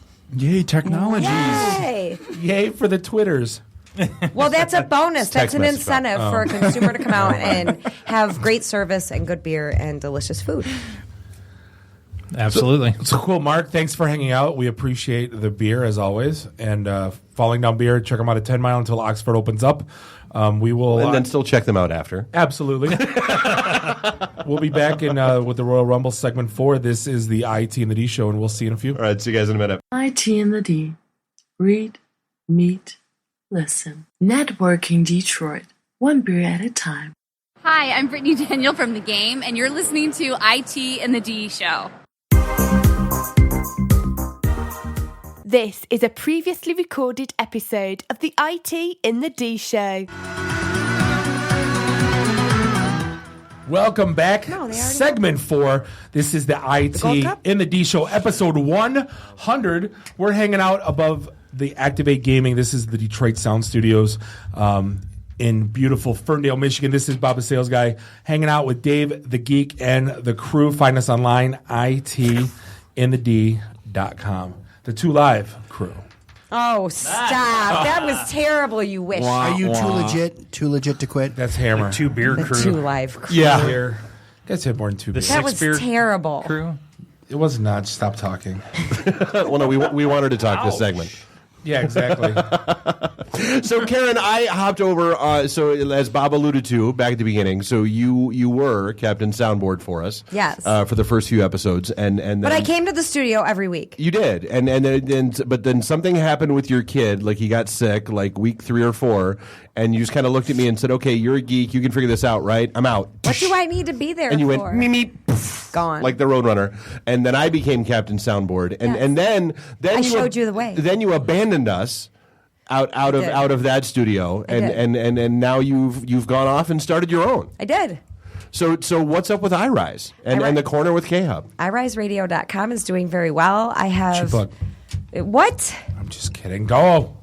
I have unique shows for every listener. I have gospel, jazz, ska and punk, heavy metal, variety. I have a nooner show, which is 2 ladies. They talk about wine and all kinds of amazing things. We have a show that talks more about real hip hop and like coming to your senses about your rights as an American. So it's a little bit controversial, but we bring everything to iRiseRadio.com. I'd expect nothing less. Nothing less. And then, of course, we have a rock and roll show. Then we have another hip hop show that's on Saturday nights, and they primarily cater to community service needs. So Double R Rockstar Radio, all of the shows that they perform in the hip hop world with their entourage, because it's crazy. I don't even know how many people's in that group. A lot. I don't know. They all know me, and I'm still trying to figure names out. There's that many people. It's like an Italian family reunion. Yes. In the world of hip hop. Well, they go all over the country and they host and promote shows, and they donate 100% of all proceeds to everything they do to communities and people. Cool. Very cool. So Awesome. we have a really nice thing going on. We're still early, we're still learning, we're still growing, but it's been exhausting. You guys know I have a day job. There's never any growing pains. Everything always works smoothly. it runs Everything, piece of smoothly. cake, yeah. And everyone loves you when you break away and you do your own thing. Oh, the There's some- controversy. They're I always was so the happy most for you, and they wish you supportive. nothing but the best. I couldn't and- believe it. I didn't leave on bad terms. I just made a different choice. That's all. There was no bad blood, and I'll maintain that forever. Was being the operative word. There still is no bad blood. I don't like to be mean to people. It doesn't really benefit my nature. I wish the best for rawradiox.com, but I've been in internet radio since 2009 and in promotions and booking and things like that since 2007. And it just felt like the next best transition. Not only that, but the most important reason why I needed to do this with my business partners was because if I go over an hour on my airtime, it's mine. Right. It's mine. Sounds vaguely familiar. And I've done it every single week. Every week since June, I've gone over an hour. But we are doing great things. So I'm super excited. And my show, The Corner with K-Hubb, in fact, I broadcast tomorrow night. You'll want to tune in. I'm going to shamelessly plug myself. You're going to want to tune in to iriseradio.com tomorrow night at 8:30 p.m. Eastern Standard Time to hear Carry my on. show.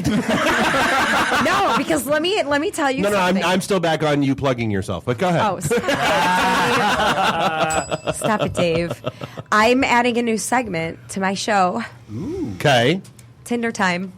Oh, Lord. Oh, dear God. Oh, dear God. Because now that you are Now back that I'm out there, single, yes. And ready to mingle. Oh, yes. I love being single. I loved being single my whole life. That's why I haven't stayed in a marriage or a relationship. I get, 8 years on one and 13 years on another, but now 18 months, man. If you're screwing up in 18 months, you're hitting the road. That's it. You get 18 months. But I'm enjoying myself. So a bunch of my friends are single, and they said, K-Hubb, you have to try Tinder. And I'm thinking, this to me sounds like penis in an app. I'm on it. I'm on it. Stick in a box. Yes. Penis in an app. Life's good. Yes. This is great. Until I find some of the craziest things I have ever seen in my entire life. So Do tell. I'm going to show. I'm going to show. For example, let me show the audience in the studio. This is a man with some grapevines in his head. Welcome to Tinder. This is what I'm up against. Right. So, okay, for those keeping score at home, it's a dude with a whole lot of facial hair with quite literally vines. Grapevines. Growing out of his head and his beard. But wait, there's and, more. And that's his dating. Although This not. is a he. What? This is a he. Are this we is sure? what I'm up against. I'm With a the good-looking towel woman. and but, the yeah. that's Eric, and he's 24. There was the guy who posted the group photo from the old studio from our show as his Tinder On Tinder? dating profile. Well, wait. Here's Kyle with the bloody handprints and the golf club. Because I'm going to date you, Kyle. This is really happening in my world. Okay, this looks like. What about the guy? Looks like a bad episode of what was it? That Saturday Night Live skit. Cougar Den. Wait, it gets better because we have laser lights and puffy jackets and cats and afros. Karen, what about the one you posted the picture? The dude? Michael. This is Michael, everybody. Or no, this is Matt. Matt is 31. And if everyone... Okay, so for the listeners... I'm single, and this is what I'm up against. Okay, what? So let me explain to the listeners that Matt is a 31-year-old Indian man, and he has a lot of chest hair, and he's laid out to his side. Like Burt Reynolds. Like Burt Reynolds, yes. It is almost like the 1970s Burt Reynolds poster pose. But Matt is holding a recorder-style music instrument. He also has a box of wine. He's laying on a white fuzzy carpet. Fleshlight. And he has the Yule log. He has the Yule log app on his laptop right here. Did he get you with the boxed wine? Okay, so That's what got my attention. Okay, so I have a new segment on my show called Tinder Time because this is not working out for me. It was like the longest plug ever. How? Okay, because I have decent pictures myself. I will swipe right on hundreds of. Oh my God, that man is naked. Hundreds of women. Yes. And swiping maybe right. 1 in 100 will actually swipe right back on me. I got about a 2/3 chance of that woman actually being a bot. So you have to do what the other guy did, and he put his guest appearance on our show as his Tinder profile picture. So everybody was looking at me, and then all the girls were swiping right. Then they found out it was him. That's and then what they I'm said, doing no. wrong. Yeah, exactly. So put your profile. Oh yeah, no, I had like 3 different people hit me with. So which one of you is on Tinder? Oh. And I was like, well, it's not me. I'm like, You can't have a group I don't photo think on it's Tinder. Bob. Oh no, it's totally that guy. It's totally that guy, yeah. No, you can't have a group photo on Tinder. You have to have teeth. That's really important to me. Have teeth? Like, I'm not trying to marry you or raise your kids. Tinder's very strange. I've met a couple really cool people. I really have. Like 2. Out of thousands of swipes, I've met 2 cool people. It's 2. the internet, Karen. Yeah. But here's my problem. When you're in the music industry and when you're in corporate America, who do you date when you have a rule against dating where you work? When you're so invested in your business and your day job and your children, where do you go to date? Match.com, forget it. You're going to exchange emails for weeks on end. I don't have time for that. I have about 6 hours a week of my life. I just want some of that. I don't have no time for that. I don't have time for that. You go old school. You go to the laundromat. You know what? No, because my laundromat experience, and I used to love the laundromat. I talked about it often on my show. But when I was in Hamtramck in Detroit, that's not the best place to go to the laundromat and meet people. Then the guy knows what color underpants They watch she you has. fold your panties, and then they want to drive home and follow Then you. they steal her panties and wear them on their head, and it just goes downhill from there. And then puts it on their tank profile. You know how I that was works. always told the grocery store. I love the Kroger. I love the Kroger at 9 Mile and 75. That has the hottest men I have ever seen in my life. If you see a I guy will shopping put on by high himself, heels he's just to single. go to that Kroger. Excuse me, ma'am, you have lovely melons. That Kroger has always had good-looking men. Animal House, cucumbers are sensuous. No, But they're sensual. I don't know. It's difficult to date, and so people told me to sign up, and I've found so many amusing things that now it's just a new segment. So it's not helping your dating life, but it is helping your show life, and that's I need help with my dating life. If I want, I get active requests. Jeez. Hello. That's, I think, part of the struggle with what was going on with me and my boyfriend is that there was a lot of active requests, and that as a boyfriend becomes really exhausting. The problems of hot people. I'm just a human being. At the end of the day, that's all. That's it. So I don't know. We'll see how it goes. But Tinder Time is going to appear on tomorrow night's show along with the Craigslist Crazies. So it hasn't changed all that much then? No. I've not cussed so much on air, only because my sponsors ask me not to. It's a miracle how that happens. Yes, exactly. But no, it's going very well. The station is exciting. Life is exciting. We're doing good things and just offering a lot of variety. We're working with a couple big contracts right now, trying to do some things, push forward into the technology system as far as high-speed internet with the cars and being picked up as preferred station and things like that. So we'll see what the next 6 months has. Yeah, there's a tons of fun stuff going on with the Google app, or Google Car platform, and everything else. And what is it, Cube? Yep. So it's going to be an interesting year with the whole technology because the vast majority of our listeners are mobile apps and are mobile app listeners, and by and large tend to be listening in the car while they're driving. Absolutely. And not only that, but the one thing that sets us apart from a lot of the other internet radio stations is that we're running legal. For starters, we're running legal. We are paying royalties for music. Yep, we are a we did the same legitimate thing. working business. It is professional. We have a nice studio. We have a nice environment. We have a kitchen. So it's just a nice experience for our DJs, for the guests. It's a more comfortable environment. And when the new laws come down in 2016 on spinning illegal music, streaming, you guys will still be running, and everyone else in the industry is going to be shut down. So I'm bracing myself for that because I'm taking everyone's listeners. Yeah. Well. Look who's out of choices. Well, no, it is. That's one of the decisions we made when we were, firing up here. I'm like, look, if we're going to do it, we're going to do it right. I'm picking up, the royalty license. We're going to play whatever the hell we want to play and not worry about anything down the road because I don't want those headaches. We report every month our statistics and our playlists, and we get a report back that says what we owe, and we pay that because at the end of the day, the one thing that I really wanted to build the foundation of iRiseRadio.com was that a musician gets paid for his or her work. And that's super important. And I see even through apps like Spotify and Pandora where you're paying for an ad, you're paying for the ad. 0.0001 cents. 0.0001 cent. And that's sad. So I believe in paying an artist whether they be indie or national. Didn't Taylor Swift make like $130 off Spotify or something stupid? Yeah, didn't she pull all her stuff off Spotify? Because of that. She did, and she should have. Because if that's her job, if I were making $130 for something that I should have paid should have been paid 10 Now grand she's making for? $30 million and $130. I think she'll be all right. It doesn't matter. Yes, it does. It doesn't matter. It's the principle of the It's matter. the principle. That's her job. That's her business. But at some point in time, shouldn't it just be about the fans? It should be. And you know what? Exactly. Well, Spotify's making that money. But you know what though? I will say this: when you make that statement, you know I spin a lot of music, and it is about the fans because 90% of the bands have at least 5 songs available for free download for their fans to listen to. Yeah. So if the band has already given you 5 of their songs for free, that could have been $5 on iTunes. You got them for free. Shame on you if you don't buy their music if you love that band. Listen, I bought your record. I bought your cassette. I bought your CD. I've seen you live 6 times. I lost your CD and bought it again. I bought your Amazon because I need it on digital. And so if I download something free, kiss my ass. That's my take. I didn't. Now, see, you're spinning it on a different situation. I didn't say if you bought it 6 times, buy it again. That's ridiculous. There's because if you buy digital media, Mr. Digital, and then there's guy. crappy bands I'd never buy in a billion years. But if I happen to get it free, then so be it. Happen. I'm just hypothetically saying, speaking. Hypothetically, I never would do it. Just by chance. Air quotes.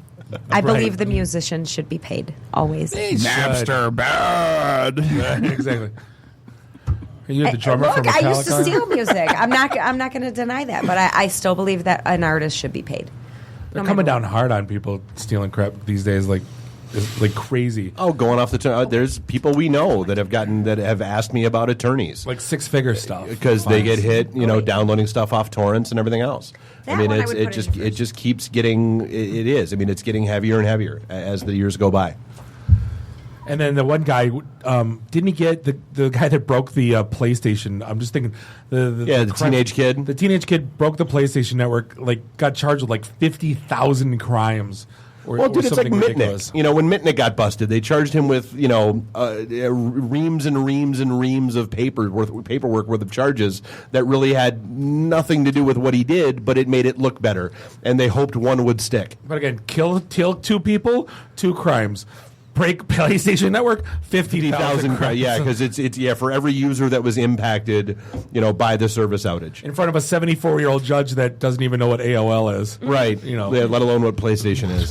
Right. You did a DDoS tag. I don't know what that is. He thinks the PlayStation's where he dropped off his grandkids earlier in the day. Right.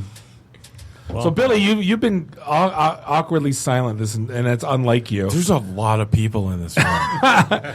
It's episode 100, man. And puppets. Makes a The noise. puppets kind of freak me out. You haven't had enough beer. It is a lot more full than it's ever been before. It is. Every time we see you, you're hiring 2 more people. Yes. One more this time. Is it Just one more time? this time. That's it. The growth is only 50% this time. That's it. That's fine. So how's Social Coop Media doing? Everything's great, man. It's been a fun ride. We were working at Junction 440, which is a co-working space. Yeah, first Techtown. floor of Techtown, and we are officially moving upstairs. They're putting us on the top floor, and we have George and Wheezy suite? our own. Yeah, that's right. Moving on up. So we're really excited about that, and Now, what does that mean? I don't know that. Yeah, so we, instead of being out in the open in the co-working space, we have our own Got private it. office. Dedicated. Yeah, Yeah, dedicated space. Yeah, so looking forward to having you guys out. Just need the invite. Just waiting. Yeah, and always open invitation, That just doesn't- like you no. have for me to come out here.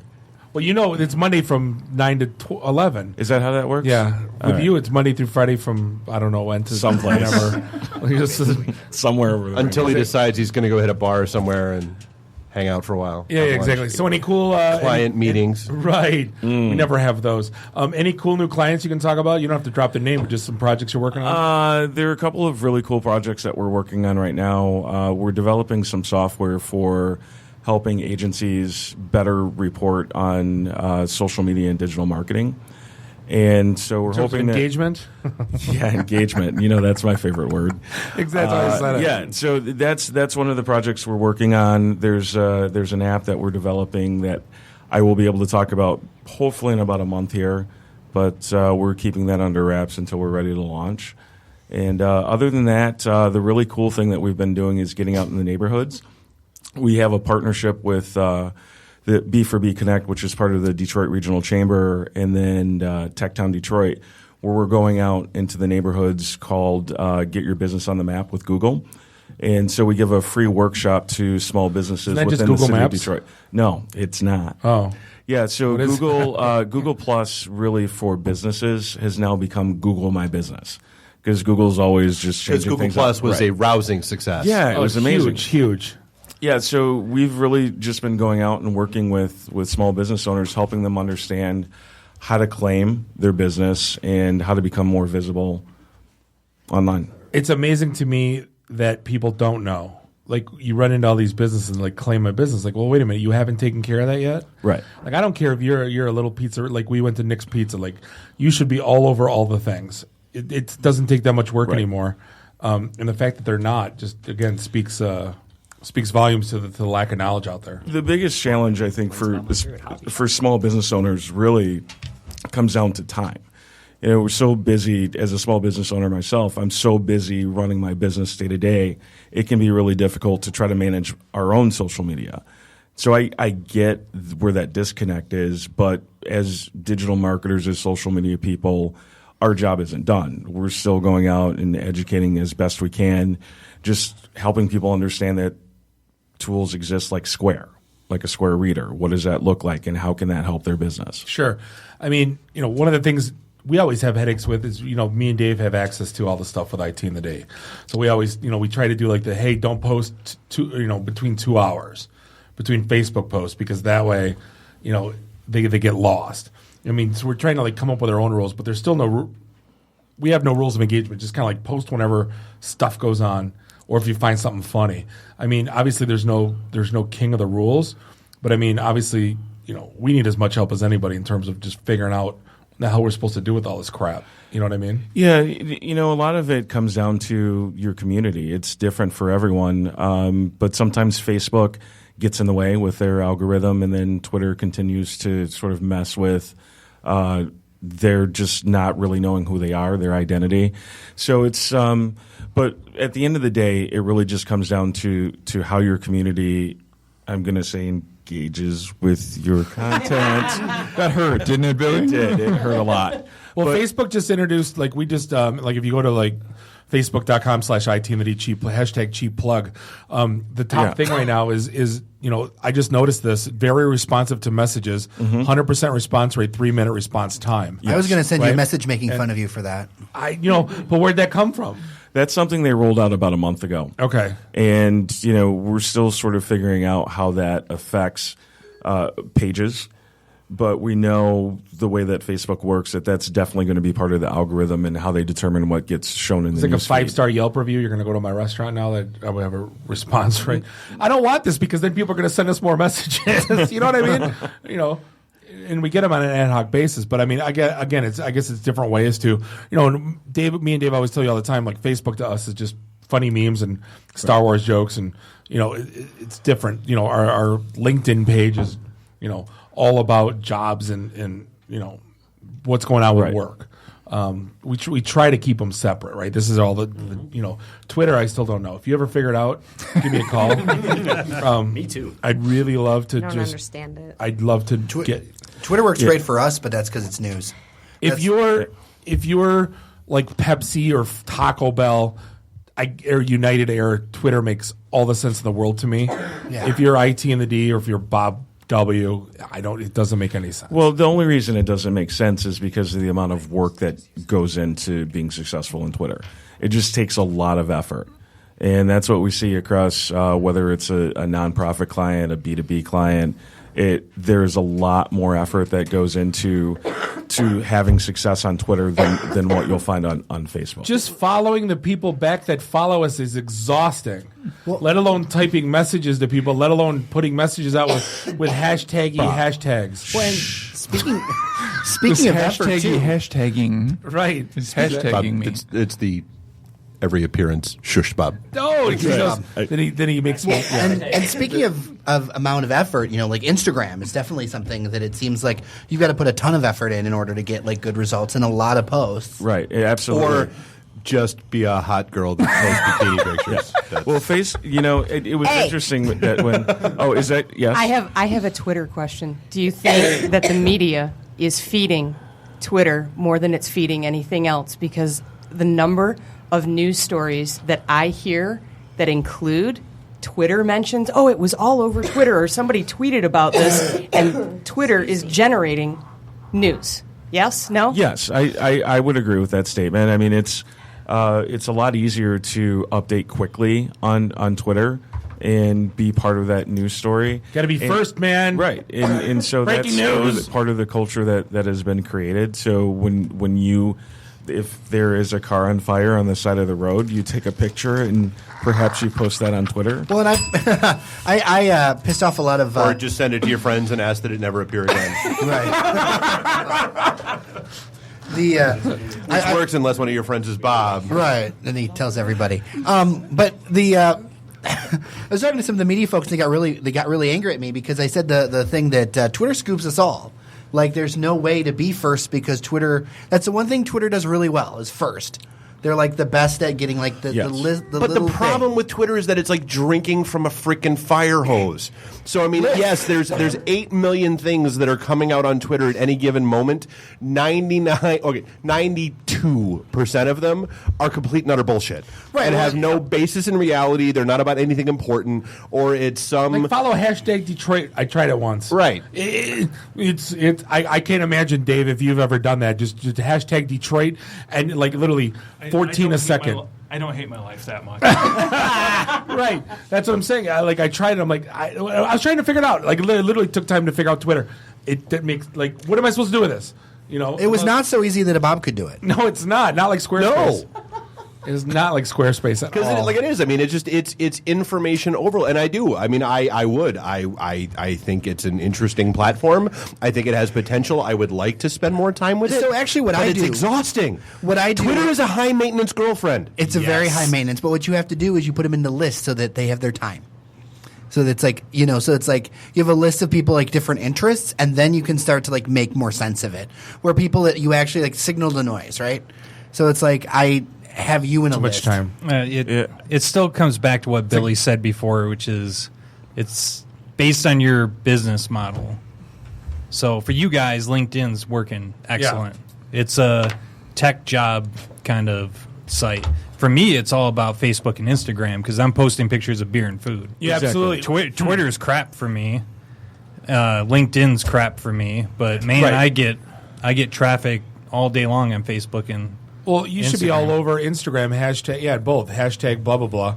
Check in. You know, the whole check in. Get $1 off your beer. Check in. You gotta own all that. I mean, for doing what you do, that's a key part of your business. Use Friendster.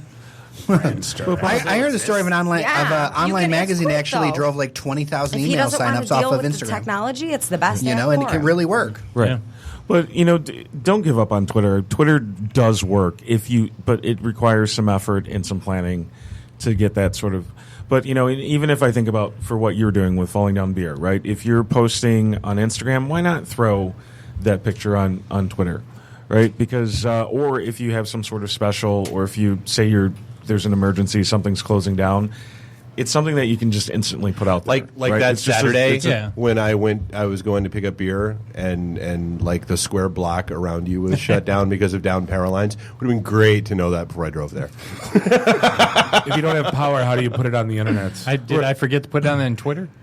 No, it's because I got there like right after. Okay. But people forget about some of the functionality of Twitter. So, for example, you could say to people who are following you on Twitter that they can still subscribe to updates to where they receive a text when you send a tweet. So if you don't tweet on don't tweet on a regular basis, but you only tweet when there's say a special or there's a road shutdown. So is that a twext?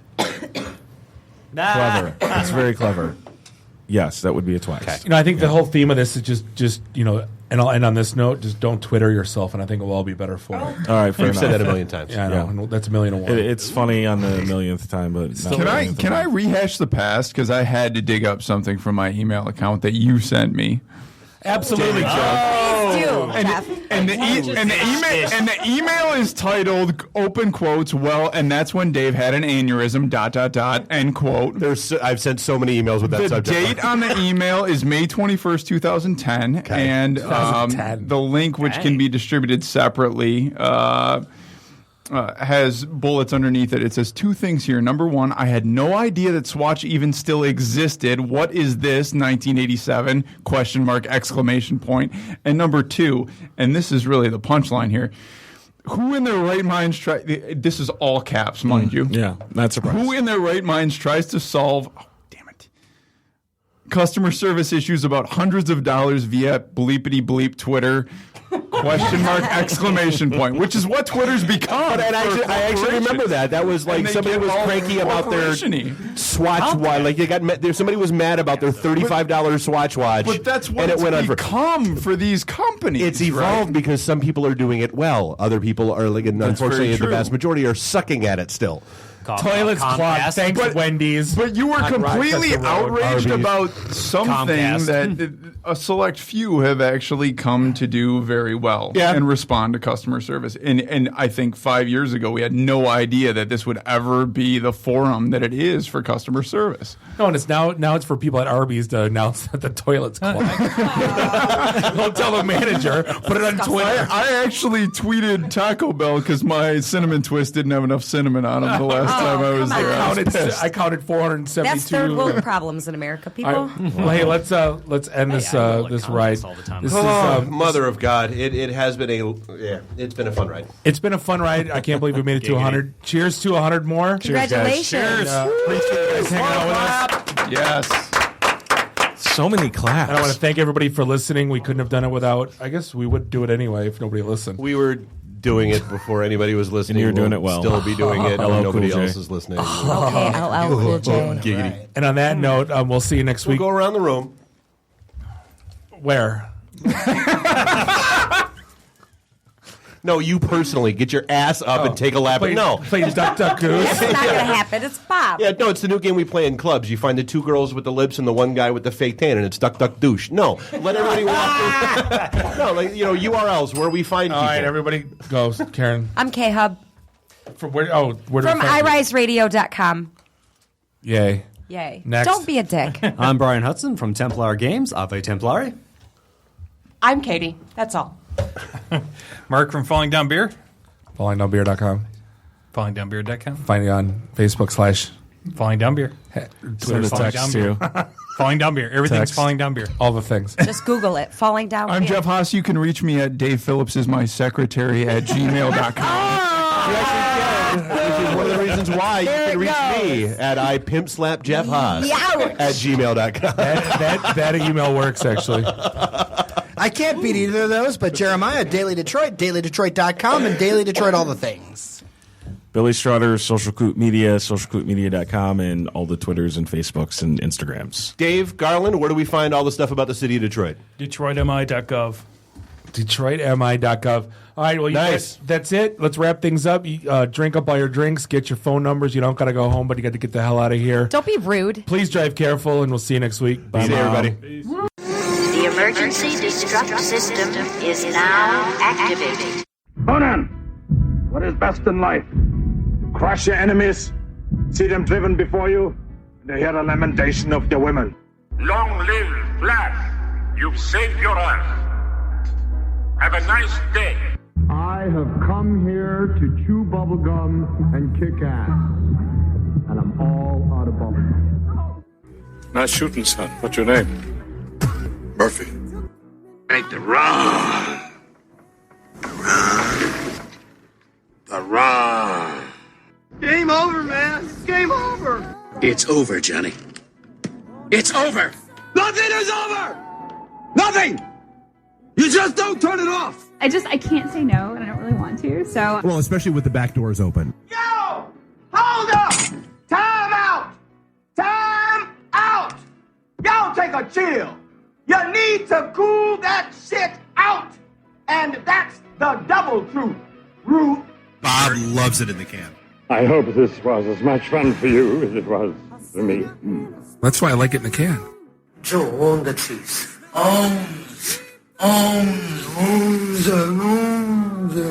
Beer me. My job is to make sure this program is morally upright and cultural and wholesome. Shut up, Mimsy! Shut up, Mimsy! Shut up, Mimsy! Why would, Buick put their cars next to like the Bentleys. Like, why? That's not marketing. The alphabet. It's brilliant.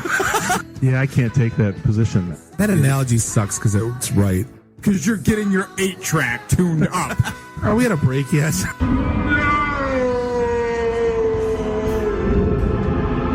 Yeah, so now I'm just like doing like stupid stuff to make me laugh.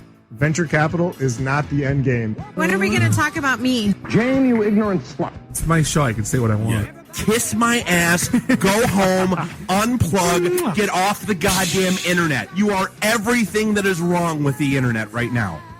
You're so white right now. I'm the whitest guy in the room. Just explain it to me. I love this city. I was banging on the wang. Really? Should we talk about this? Tag team it. Should I keep going or should I stop? Can I just say, it's been great being on a show that talks about Mickey Rooney dying for 20 seconds and then poop for 10 minutes.